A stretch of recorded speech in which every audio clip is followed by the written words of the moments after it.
ఈ మండుటెండల్లో చల్ల చల్లగా మనసుకు ప్రశాంతతనిచ్చి, నోటికి చల్లదనాన్నిచ్చే ఈ ఐస్ క్రీమ్ అయితే చాలా సింపుల్ అండ్ ఈజీ ప్రాసెస్‌తో చేసేసుకోవచ్చు. చాలా బావుంటుంది టేస్ట్ అయితే.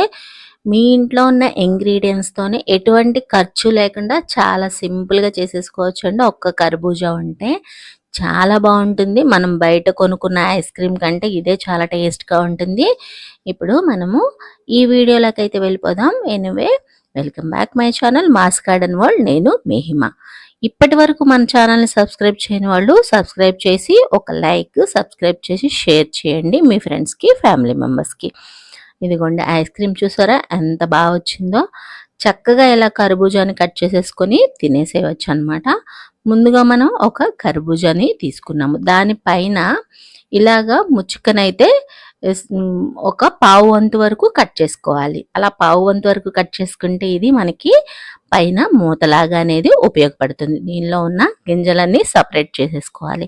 గింజలు సపరేట్ చేసేసుకున్న తర్వాత లోపల ఉన్న పల్ప్ ఉంటుంది కదా, ఆ పల్ప్ అంతా చక్కగా వేరే గిన్నెలోకి అయితే తీసేసుకుందాము. ఆ గిన్నెలోకి తీసేసుకొని దీన్ని ఒక పక్కన ఉంచుకుంటే మనము ఇప్పుడు దీనిలోకి కావాల్సిన ఇంగ్రీడియంట్స్ ఏంటనేది చెప్తాను. ఒక మిక్సీ జార్ అంటే జ్యూసర్ లాంటిది తీసుకొని దానిలో చక్కగా తీసుకున్న పల్ప్ని వేసేసుకొని ఒక స్పూనున్నర వరకు మనము బాదం పౌడర్ అయితే యాడ్ చేస్తున్నాను.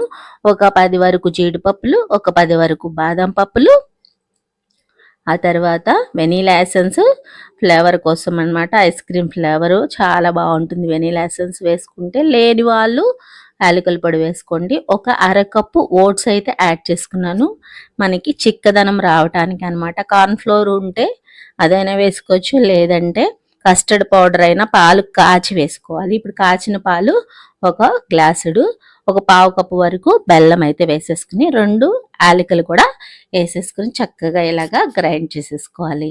ఈ జ్యూసర్లో వేసేసుకుని బాగా కోర్స్గా మెత్తగా గ్రైండ్ చేసేసుకుంటే మనకి జ్యూస్ అనేది రెడీ అయిపోతుంది. ఈ పల్ప్ తీసేసిన అది ఉంది కదండి కర్బూజా, దానిలో దీనిని చక్కగా మిక్సీ జార్లో వేసేసి దీన్ని యాడ్ చేసేసుకోవాలన్నమాట. ఈ బాదం జీడిపప్పు పలుకులుగా ఉన్నాయి అక్కడక్కడ తగులుతూ మనకి ఈ ఐస్ క్రీమ్ అనేది చాలా చక్కగా రెడీ అయిపోతుంది. ఒక 5-6 గంటలు ఫ్రిడ్జ్లో అయితే పెట్టేసుకోవాలి. నేను కొద్దిగా మిగిలింది కదా, అది కూడా ఇలాగా ఒక చిన్న కుండలో ఒక చిన్న గ్లాస్లో కూడా వచ్చింది.